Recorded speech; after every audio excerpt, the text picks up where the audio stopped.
ನನ್ನುಸಿರಲ್ಲಿ ಕಂಪಿಸೋ ಮಣ್ಣು, ಧಮನಿ ಧಮನಿಯಲ್ಲಿ ನರ್ತಿಸೋ ಮಣ್ಣು, ವಿಶ್ವಮಾನವತೆ ಸಾರಿದ ಮಣ್ಣು ಕನ್ನಡದಿ ಈ ಪುಣ್ಯವತಿ, ನನ್ನಡೆದ ಸೌಭಾಗ್ಯವತಿ.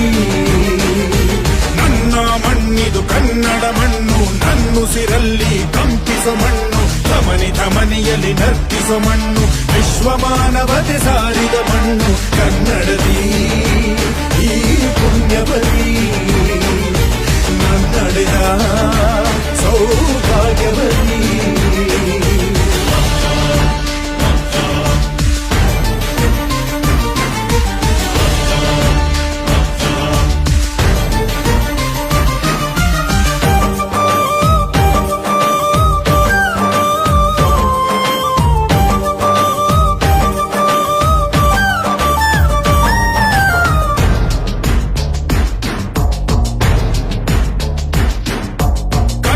ಕವಿಗಳ ಸಾಲುಗಳು ನಿನ್ನ ಕಣ್ಣಿಗೆ ಕಾಡಿಗೆಯು, ಜ್ಞಾನಪೀಠದ ಗೌರವವು ತಾಯೇ ನಿನಗೆ ಸಿಂಧೂರವು. ಜನಪದ ಕಲೆಗಳ ಸಿಂಚನವೇ ಕನ್ನಡಾಂಬೆಯ ಕೈಬಳೆಯು, ಮನುಕುಲ ಮೆಚ್ಚುವ ನಾಟ್ಯ ಕಲೆ ಅವಳ ಕಾಲ್ಗಳಿಗಂದುಗೆಯು.